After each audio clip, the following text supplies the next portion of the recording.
आशिक रसूल के लिए सबसे बड़ी सजा उसके रसूल से दूर कर देना, नबी पाक सल्लल्लाहु ताला अलैहि वसल्लम से दूर करना।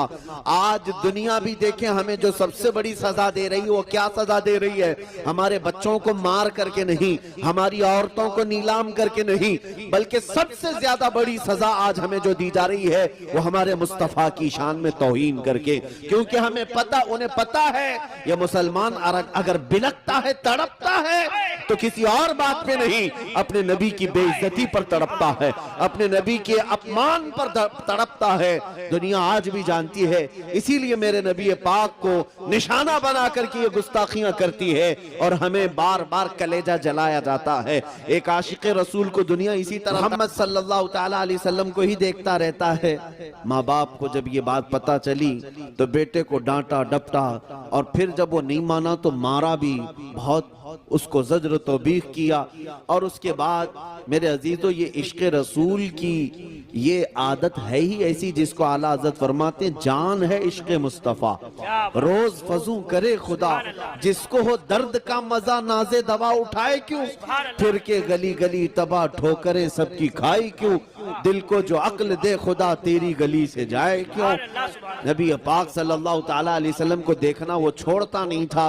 माँ बाप को शिकायत की गई। एक दिन बाप यहूदी आया और देखा अपने बेटे को कि यहीं खड़ा रहता है, आकर के अपने बेटे को गिरफ्तार किया और घर ले गया और जंजीर छोड़ देंगे। सख्त थे, जमे हुए थे, डटे हुए थे, कहा नहीं, कहा जल्लाद को बुलाओ, कोड़े मारो, कहा तैयार हैं। इतने नहीं, बादशाह इतने गुस्से में था, जल्लाद को बुलाया और कहा एक कढ़ाई लाओ, तेल डालो और खौलाओ।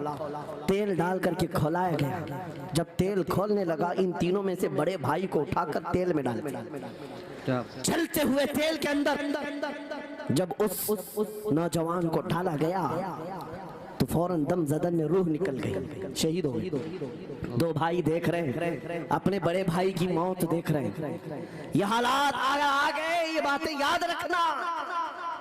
थोड़ी देर के बाद बादशाह ने दूसरे से कहा अब बताओ तुम्हारा क्या इरादा है। दूसरे ने कहा अब तो और भी तुमने सख्त कर दिया कि कैद में आ गए थे। तीनों सगे भाई थे और जवान भी थे। जवान ज्यादा है इसलिए खिताब कर रहा हूँ। इसका मतलब ये नहीं है कि बूढ़ों के लिए कोई नसीहतें नहीं, इंसान है, नफ्स है तो सबके लिए, सबके लिए। तीन जवान कैद में आ गए। बादशाह ने उनको ऑफर दिया कि मेरे दीन में आ जाओ, मैं सिपाही बना लूंगा, वजीर बना लूंगा। मगर वो रसूलुल्लाह के गुलाम थे, मेरे आका के शहदाई थे। कहा इतनी आसानी में तो हम दीन नहीं बेच सकते। तवज्जो है नौजवानों, ये सब तुम्हारे साथ हो रहा है। दौलत तुम्हें दिखाकर, हुस्न तुम्हें दिखाकर अगर दुनिया खरीद सकती है तो लानत है ऐसे तुम्हारी जिंदगी पर।